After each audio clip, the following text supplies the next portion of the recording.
조갑제 TV 시청자 여러분 안녕하십니까. 2019년 3월 6일 새벽 3시 43분입니다. 지난 2월 28일 트럼프 대통령이 김정은을 만나서 극적 합의가 이루어질 것이고, 이게 문재인 정권에 의해서 또 근사하게 포장이 되면서 한국의 안보를 위태롭게 하는 그런 이벤트가 속출하지 않을까 하는 걱정을 많은 사람들이 했습니다. 그런데 의외로 합의가 이루어지지 않고 트럼프 대통령이 회담을 깨버리고, 그리고 김정은은 빈손으로 평양으로 들어가는 이런 의외의 사건이 있었습니다. 그 이후에 왜 이런 일이 벌어졌느냐에 대한 여러 가지 추측과 해설이 있는데, 딱 하나로 설명하기는 어려울 겁니다. 어떤 사안을 하나로 설명하려면 아무래도 왜곡이 생기는데 여러 가지 복잡한 요소가 들어갔겠죠. 그런데 하나,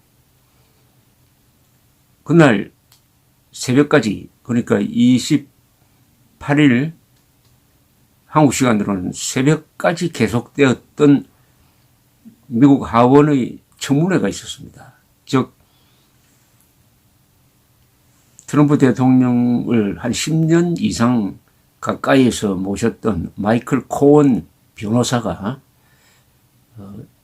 위증 등의 혐의로 징역형을 선고받고 수감 직전에 있습니다만은 의회에 나가서 트럼프 대통령의 인격을 모독하는 아주 심각한 폭로가 몇 시간 동안 계속됐습니다. 저는 오늘처럼 이렇게 밤을 새워서 그것을 보았습니다. 재밌기도 하고 충격적이기도 하고, 현직 대통령을 향해서 다른 사람도 아니고 불과 몇 달 전까지만 해도 가장 가까이 있었던 사람이 그 깊숙한 비화를 폭로를 하는데 하나의 드라마 같았습니다. 영화 장면 같았습니다. 제일 인상적인 것이 첫 마디가 트럼프란 사람은 레이시스트, 그 다음에 콘맨, 취트라고 했습니다. 인종주의자고, 콘맨은 사기꾼이라는 뜻이고요. 취트는 속임수의 달인이란 뜻이에요. 그렇게 직격탄을 날리는 것은 처음이었습니다. 그런데 문제는 그 장면을 트럼프도 바로 하노이에서 보고 있었다는 사실입니다. 밤을 새워가면서. 그걸 다 보고 나서 트럼프가 어떤 감정을 가졌겠느냐를 한번 상상을 해 보십시오. 아무리 트럼프가 뻔뻔하고 배짱이 두둑한 사람이라고 하더라도 그렇게 직격탄을 날리고, 또 변호사니까 팩트에 근거해가지고 한 8시간 동안 증언을 하는데 뭐 이런 이야기도 있었습니다. 트럼프는 2016년 대선에 나올 때 꿈에도 자기가 당선된다고 생각하지 않았다. 그럼 왜 나왔느냐? 선거 캠페인을 이용해가지고 자기 이름, 트럼프라는 브랜드를 널리 알려가지고 사업에 유리한 조건을 만들기 위해서 나온 것이지 당선될 줄은 꿈에도 몰랐다. 뭐 이런 이야기도 있었어요. 그러니까 얼마나 철저하게 모든 것을 자기 개인을 위해서 이용하느냐. 아메리카 퍼스트가 아니다. 트럼프 퍼스트다. 이기주의자다. 배신자다. 이렇게 이야기하는 것이었습니다.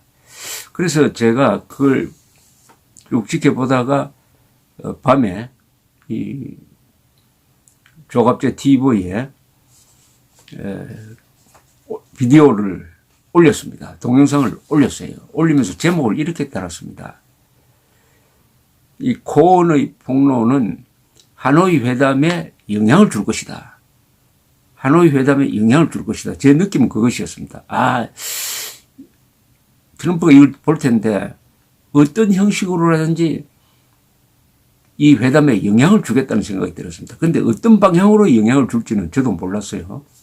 나쁜 방향일 수도 있고 좋은 방향일 수도 있는데, 그런데 이틀 전에 트럼프가 고백을 했습니다. 자기가 그 코원의 증언에 충격을 받고 영향을 받았다는 내용의 트윗을 날렸어요. 트윗 내용은 이런 겁니다.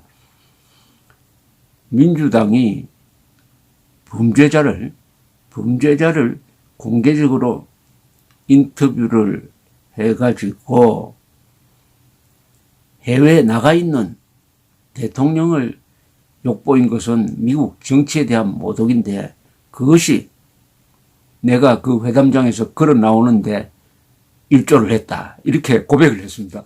일조를 했다고 고백을 했어요. 그러니까 김정은과의 담판을 앞두고 거의 밤을 새워가면서 본 거 아닙니까? 그럼 어떤 방향으로 일조를 했을까요? 어떤 방향이냐? 제가 한 1시간 전에 더 디플로마콤이라는 아주 유명한 외교 안보 사이트가 있습니다. 거기 들어갔더니 알렉산드 L. 부빈 교수, 이분은 다니엘 K. 이노우의 아태 안보연구소 교수인데, 이분이 아주 흥미로운 분석 기사를 써 올렸는데, 그 사람도 저와 똑같은 생각이었어요. 영향을 줬다는 거죠. 이 사람의 분석은 자기 변호사가 트럼프를 사기꾼이라고 하니까 아무래도 또 사기꾼 같은 소리를 들어서는 안 되겠다. 이번 회담에서는 무리를 해서는 안 되겠다. 그러니까 별것 아닌 합의를 해놓고 최고의 성공작이다라고 선전해서는 안 되겠다 하는 위축감을 주었을 것이라는 겁니다. 그러니까 싱가포르 회담식으로 해서는 안 되겠다. 싱가포르 회담은 사실은 실패인데 대성공이라고 선전했습니다. 바로 이 하노이 회담 직전에 힐러리 클린턴 여사가 인터뷰를 했는데 뭐라고 표현했느냐? 트럼프는 어떤 사람이냐? 이번 회담에서 어떻게 할 거냐? 돼지의 입술에다가 립스틱을 발라주고는 성공했다고 할 것이다. 성공했다고 할 것이다. 성공했다고 포장할 것이다. 이렇게 전망을 했습니다. 그래서 이번엔 정신 차려야 되겠다 해서 김정은을 만나가지고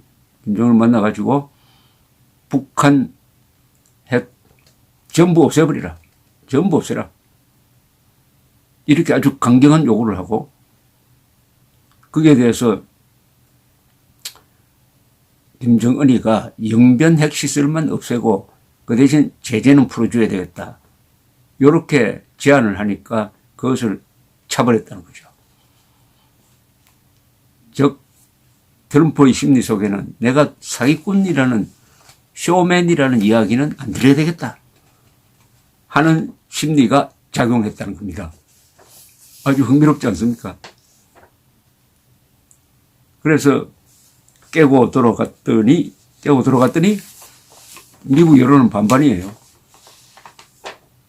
나쁜 합의보다는 합의 안 하는 게 낫다라고 칭찬을 하는 사람들이 더 많습니다. 더 많아요. 그러나 어쨌든 당신 실패한 거 아니냐라고 주장하는 사람이 많은데, 그나마 다행이라고 칭찬하는 사람이 더 많아요.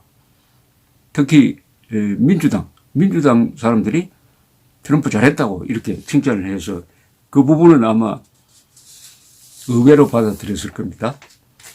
자, 그런데 회담이 깨고 나서 누가 유리해졌느냐? 이 부빙 씨의 분석은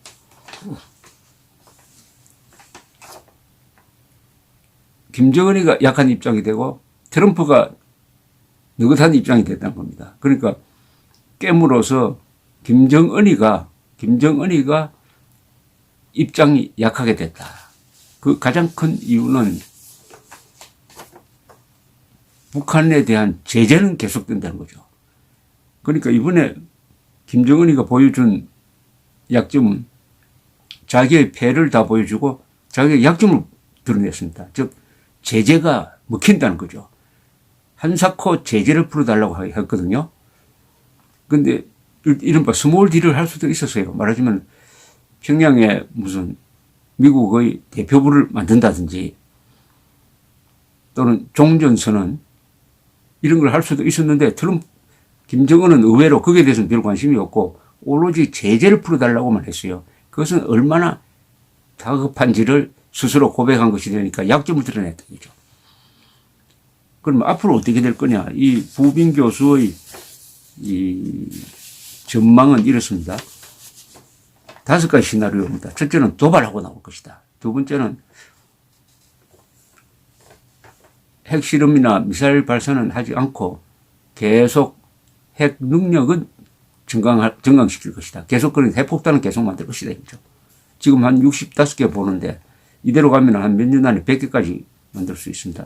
세 번째는 미국과는 대화를 포기하고 한국, 중국과 러시아와 대화를 해서 간접적으로 좀 구멍을 뚫어보는 그런 시도를 할 것이다. 네 번째는 그냥 시간 기다리면서 미국 상황이 바뀌는 것을 본다. 이거죠. 다섯 번째는 양보하고 나올 것이다. 그런데 이 부빈 교수의 시나리오에서는 기다리면서 주변 국가와 탐색전을 좀 해보고 하여튼 기다리는 쪽으로 가지 않을까 이렇게 이야기를 했습니다. 그렇다면은 문재인 정권이 원하는 북한에 대한 대규모 투자라든지 금강산 관광 개성공단 재개는 어렵다는 거죠. 이 구조적으로 딱 짜여버렸던 거죠. 그런데 이번 이 회담이 깨지는 걸 통해서 보면은 2002년에 있었던 생각이 듭니다. 2002년 9월 17일 날 이 고이즈미 일본 수상이 김정일을 만나러 평양에 갔습니다. 거기서 김정일이가 놀라운 고백을 합니다. 우리가 일본인 납치한 거 맞다. 생존자가 몇 명 있고 죽은 사람 몇 명 있다. 놀라운 고백을 하면서 그 대신 합의를 합니다. 수교 합의를 해요. 그러면 한 100억 달러 받게 돼 있었어요. 그런데 고이즈미도 자기가 어떤 정치 지도자도 다른 나라와 국교를 맺는 것을 가장 큰 업적으로 여깁니다. 고이즈미도 그런 욕심이 있었는데 동기가 딱 돌아오는 즉시 일본 여론이 폭발을 했습니다. 북한에 대한 분노가 폭발을 했어요. 그러니까 고이즈미도 더 이상 일북 수교 회담을 진척시킬 수가 없었어요. 김정일은 그것을 몰랐던 겁니다. 고이즈미와만 합의를 하면 된다고 생각했는데 민주주의 국가의 메커니즘을 몰랐던 것이죠. 언론이 들고 일어나면 안 된다. 이번에 김정은도 마찬가지로 오판을 했다고 봅니다. 아, 트럼프만 요리하면 되겠구나. 트럼프에 집중해가지고 트럼프를 연구를 많이 해가지고 트럼프의 아부도 하고 축해주기도 하고 그리고 트럼프가 언론 타기를 좋아하는 걸 이용을 해가지고 화려한 어떤 무대를 만드는 데까지는 성공을 했는데 바로 트럼프에 영향을 주는 미국 의회 여론의 비판 그리고 미국 내 정보기관의 사보타주 여기에 대한 고려가 없었던 거죠. 트럼프만 요리하면 될 줄 알았는데 그게 아니죠. 바로 하원이 견제를 하고 민주당이 견제를 하고 언론이 막 비판을 하니까 그 트럼프도 마음대로 할 수 없었다. 즉 트럼프도 김정은에게 좀 이용 당하는 척하면서 뭐 쇼를 좀 하려고 그랬는데 그게 안 된다. 때문에 코어의 결정적 정언이 있어가지고 트럼프로 하여금 조심하도록 만들었다. 그런데 그 결과는 오히려 트럼프에게 도움이 되었다. 이게 민주주의 국가의 아주 크나큰 장점이라는 생각이 들어서 이 새벽에 여러분들에게 이런 이야기를 전해드리는 겁니다. 감사합니다.